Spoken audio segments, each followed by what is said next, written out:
সাম্প্রতিক যুগান্তরে একটি খবর দেখেছেন। যারা দেখেননি তাদের জন্য বলি, ওই যুগান্তরের খবরটিতে বলেছে যে বাংলাদেশে আসন্ন যে নির্বাচনটি ফেব্রুয়ারি মাসে হবে বলে কথা রয়েছে, সেই নির্বাচনটি নানাবিধ কারণে 2 মাস পিছনে যেতে পারে। অর্থাৎ ফেব্রুয়ারিতে না হয়ে সেটি মার্চ এবং এপ্রিলে চলে যেতে পারে। তাহলে এখন বিষয়টা হচ্ছে, ডক্টর ইউনূস ক্ষমতায় আসার পর প্রথমে বলেছিলেন যে 2024 সালের মাঝামাঝিতে নির্বাচনটি হবে, কিন্তু লন্ডনে এসে জনাব তারেক রহমানের সাথে একটি মিটিং করলেন। সেই মিটিংয়ের পর তিনি সিদ্ধান্ত দিলেন যে এটি 2026 সালের ফেব্রুয়ারির মাঝামাঝি নাগাদ হতে পারে এবং হবে। এমনটাই ছিল, কারণ ফেব্রুয়ারির 14 তারিখ থেকে সম্ভবত ঈদ, রোজা, সেহেতু রোজার আগেই নির্বাচনটি হওয়ার কথা ছিল। কিন্তু এখন যেহেতু আপনারা শুনছেন যে নির্বাচনটি ফেব্রুয়ারিতে রয়ে আরো 2 মাস পিছাতে পারে, এর কারণ কি? এবং যদি এই পিছানো হয় তাহলে এটা কি ফেব্রুয়ারি থেকে আরো একটু বেশি পিছাবে নাকি আরো একটু কম পিছাবে, সেই বিষয়টিও একটি ভাবনার বিষয়। মূল বিষয়টি হচ্ছে, ব্রিটেন, আমেরিকা এবং ইউরোপীয় ইউনিয়নের যে রাষ্ট্রদূতরা রয়েছে, জাতিসংঘ মানবাধিকার কমিশন এবং জাতিসংঘের যেসব প্রতিষ্ঠান রয়েছে যারা নির্বাচন মনিটরিং করেন, তারা সহ সবাই এক বাক্যে একটি কথা ডক্টর ইউনূসকে নোট দিয়ে বলে দিয়েছেন, যেটি আমেরিকান দূতাবাসের মাধ্যমে ডক্টর ইউনূসের কাছে গিয়ে পৌঁছেছে। সেখানে একদম ক্লিয়ার একটি কথা, যে 14 দলীয় জোটে যারা ছিল, আওয়ামী লীগ, জাতীয় পার্টি, জাসদ এবং অন্যান্য যেসব দল ছিল, তাদেরকে বাদ দিয়ে যদি বাংলাদেশে কোনো নির্বাচন হয়, বিশেষ করে জাতীয় পার্টি এবং আওয়ামী লীগ, তাইলে সেই নির্বাচনটিকে আন্তর্জাতিক মহল একটি গ্রহণযোগ্য নির্বাচন বলে মেনে নেবে না।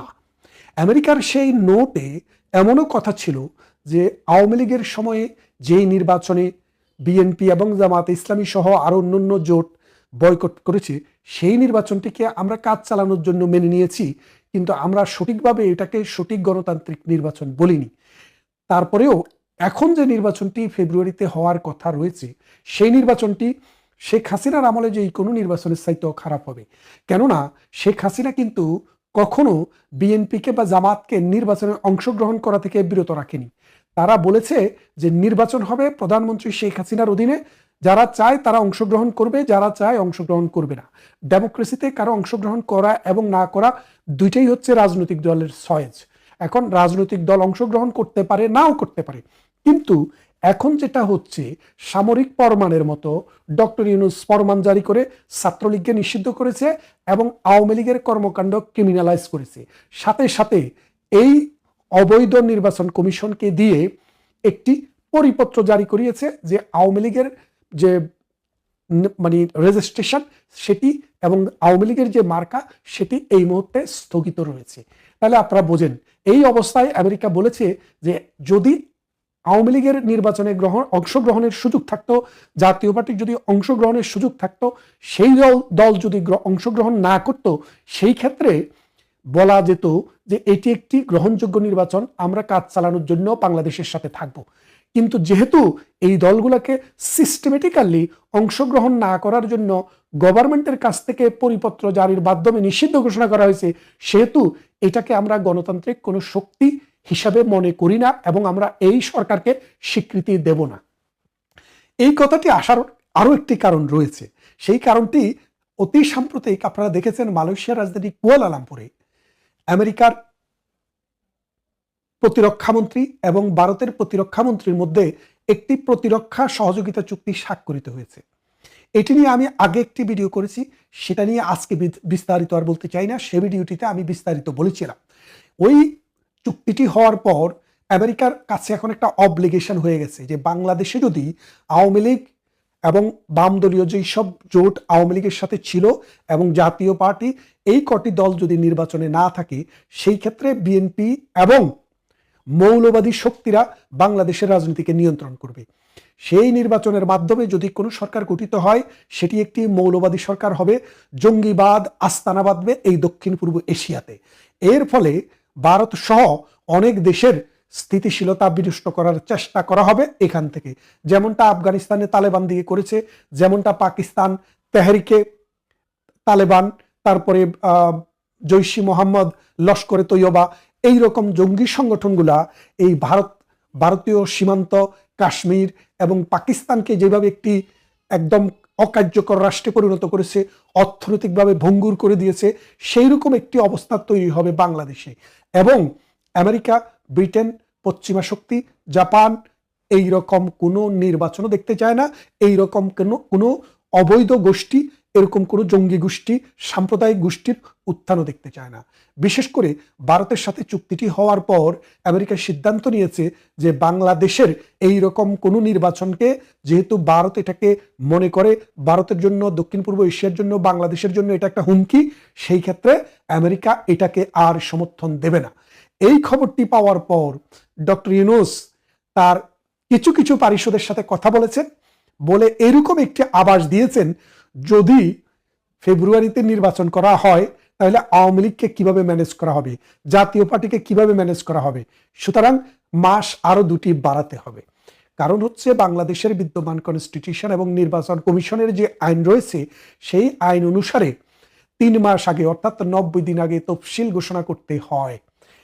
তফসিল যদি 3 মাস আগে ঘোষণা করা না হয়, তাহলে কনস্টিটিউশনাল যে ল সেটাকে ভায়োলেট করা হবে। যদি 12ই ফেব্রুয়ারি নির্বাচন করতে হয়, অন্তত 12ই নভেম্বর, আজ থেকে 12 দিনের মধ্যে তফসিল ঘোষণা করতে হবে।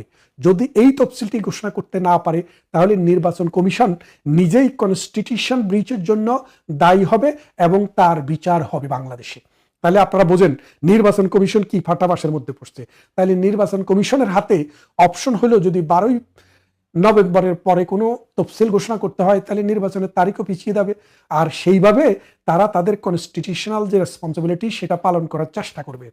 এখন আপনারা জানেন, যখন 5ই আগস্ট ঘটে 2024 সালে, তারপর পর বাংলাদেশের সেনাবাহিনী প্রধান একটি বক্তব্য দিয়েছিলেন, রেডিওতে, টেলিভিশনে সেটি প্রচার হয়েছে। সেই বক্তৃতায় তিনি বলেছেন, আমরা ডক্টর ইউনূসের যে সরকার বা যে তত্ত্বাবধায়ক যে সরকার আসবে, অন্তর্বর্তীকালীন যে সরকার আসবে, সেই সরকারকে 18 মাস সময় দেব। কত মাস? 18 মাস। এই 18 মাস সময়ের মধ্যে জানুয়ারির 15 তারিখ পড়ে। তার মধ্যে যদি কোনো নির্বাচন না হয়, তাহলে সেনাবাহিনীর মধ্যে যে রিপার্কেশনটা হচ্ছে, আপনারা জানেন যে সেনাবাহিনীর বিরুদ্ধে যুদ্ধ অপরাধের বিচার শুরু করেছে। সেনাবাহিনীর ভেতরে নানান গ্রুপ, নানান দল, উপদল অলরেডি কঠিন অবস্থানের মধ্যে রয়েছে। যার কারণে ডক্টর ইউনূস যদি এখন ফেব্রুয়ারিতে নির্বাচন করতে না পারে, সেই ক্ষেত্রে সেনাবাহিনী কিন্তু পাওয়ার টেক ওভার সম্ভাবনা খুব বেশি। তাহলে দেখেন, সমস্যা কিন্তু একদিক থেকে নয়, সমস্যা 3 দিক থেকে। প্রথম সমস্যাটি হলো, ডক্টর ইউনূস ওয়াদা করেছে এই তারেক রহমানের সাথে যে তিনি ফেব্রুয়ারির প্রথমার্ধে, অর্থাৎ 15 দিনের ভিতরে, তো 12 তারিখে যেহেতু রোজা, সেহেতু 12 তারিখটা 15 তারিখে রোজা, সেহেতু 12 থেকে 13 তারিখ 14 তারিখের মধ্যেই নির্বাচন সমাপ্ত করতে হবে। তাই এই নির্বাচনটি করার জন্য তিনি ওয়াদাবদ্ধ।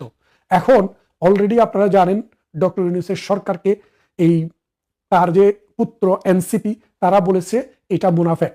মানে ডক্টর ইউনূসের সরকার এবং ডক্টর ইউনূসকে বলেছে তারা কথা দিয়ে কথা রাখে নাই, তারা মুনাফেক। এক। দ্বিতীয়ত, বিএনপির নেতারা গতকাল বলেছেন যে জুলাই সনদে আমরা যেটিতে স্বাক্ষর করেছি, সেখানে কিন্তু নোট অফ ডিসেন্ট ছিল, কথা ছিল, সেগুলো সেই মানে ডকুমেন্টসের মধ্যে থাকবে, কিন্তু সেটা না দিয়েই তারা এটাতে ডিক্লারেশন জারি করেছে।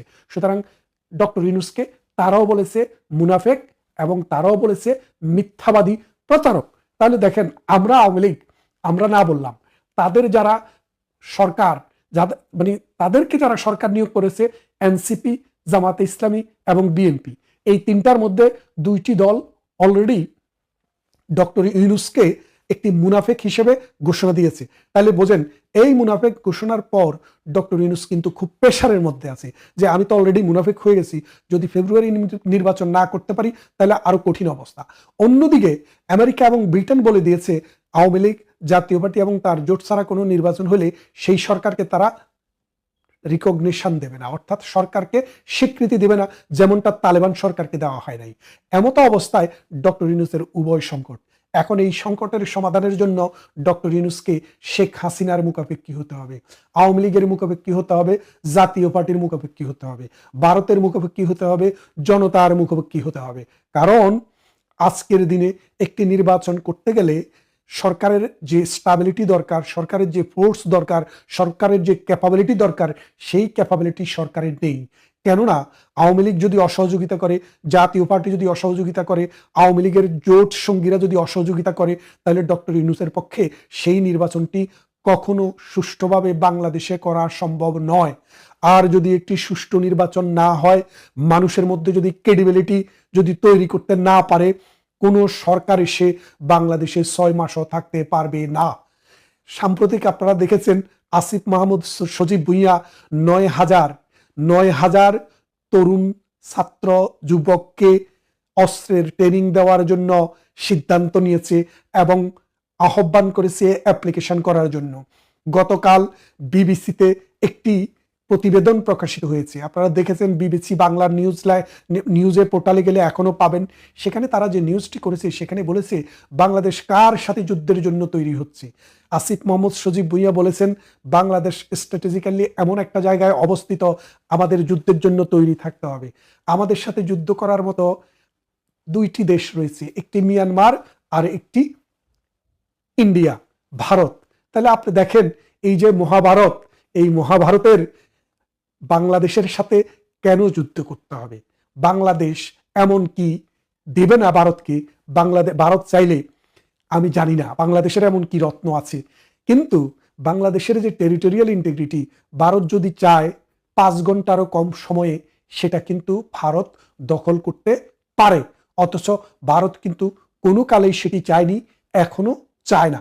কেননা 1971 সালের মহান মুক্তিযুদ্ধের পর থেকে কত সুযোগে বাংলাদেশে এসছে, ভারত কিন্তু সেটা চায়নি। তার মানেটা দাঁড়াচ্ছে সজীব ভুঁইয়া বুঝতে পেরেছেন বাংলাদেশে ফেব্রুয়ারির নির্বাচনটি ক্রেডিবল হবে না, সেই নির্বাচনের সরকার 6 মাসও টিকতে পারবে না, যার কারণে, এবং আন্তর্জাতিক কোনো স্বীকৃতিও আসবে না, যার কারণে তিনি জঙ্গি প্রশিক্ষণ রাষ্ট্রের টাকায় দেওয়ার জন্য এই 9,000 ছাত্রকে প্রাথমিক পর্যায়ে বাছাই করেছেন। আপনাদের সবার প্রতি অনুরোধ রইল, আপনারা আপনাদের সন্তানদের ভবিষ্যৎ যদি চান, যারা যারা এই প্রশিক্ষণ নেবে তাদের ভবিষ্যৎ অন্ধকার। কারণ এই প্রশিক্ষিত জঙ্গিদেরকে আফগানিস্তানের মতো কোনো রাষ্ট্রে যুদ্ধ হলে সেখানে পাঠানো হবে। সরি, আপনারা জানেন পাকিস্তানে একটি যুদ্ধ চলছে, তেহরিকে তালেবান। এই তালেবানরা পাকিস্তান সরকারের বিরুদ্ধে যুদ্ধ করছে, সেখানে আরেকটি তালেবান স্টেট তৈরি করার জন্য। আসুন আমরা আমাদের সন্তানদেরকে রক্ষা করি এই মৌলবাদী, এই জামাত শিবিরের এজেন্ট এবং এই জঙ্গিদের কথায় আমাদের ছেলেমেয়েদেরকে আমরা যুদ্ধে যাওয়ার ট্রেনিং দিতে দেব না। এবং বিবিসির খবরটি দেখলে দেখবেন তির্যকভাবে বলেছেন যে বাংলাদেশ আসলে স্ট্র্যাটেজিক্যালি কার সাথে যুদ্ধ করতে চাচ্ছে।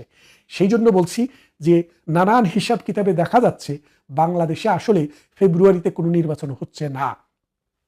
যদি ফেব্রুয়ারিতে নির্বাচন না হয় তাহলে কখন হবে সেটি আমরা দেখব। এক, দ্বিতীয়ত আরেকটি ইস্যু যে একটি গণভোট চাচ্ছে, এই গণভোট বিষয়ে আপনারা যদি দেখেন, আজকে যদি গণভোট দেন তাহলে তো আওয়ামী লীগকে আর মার্কা দেওয়া লাগছে না। আওয়ামী লীগ এবং বিএনপির লোকেরা যদি গণভোটে না বলে তাহলে এই জামাত এবং এনসিপির কি হবে, ডক্টর ইউনূসের কি হবে, সেই কথাটি মাথায় রেখে আমরাও কিন্তু গণভোটের দিকে পদার্পণ করব। কারণ এই গণভোট মানেই হচ্ছে একটি না ভোট, আর এই না ভোটটি বিএনপি এবং আওয়ামী লীগের 70% লোক যদি দেয়, জামাত আর এনসিপি বানের জলে ভেসে যাবে। আসুন, বাংলাদেশকে রক্ষা করতে হলে আওয়ামী লীগকে ইনক্লুড করেই যেই কোনো নির্বাচন চিন্তা করতে হবে, এবং আওয়ামী লীগের নেতা কর্মী যারা রয়েছেন সবাই প্রস্তুত হন, ডাক আসবে, আপনারাও নির্বাচন করবেন, আপনারাও নৌকা মার্কা দেখবেন, এবং এই বাংলাদেশে আওয়ামী লীগ ছাড়া কোনো নির্বাচন হবে না। কেননা এই বাংলাদেশ আওয়ামী লীগের নেতৃত্বে তৈরি হয়েছে এবং উন্নত হয়েছে। কথা হবে অন্য কোনো ভিডিওতে। ভালো থাকবেন।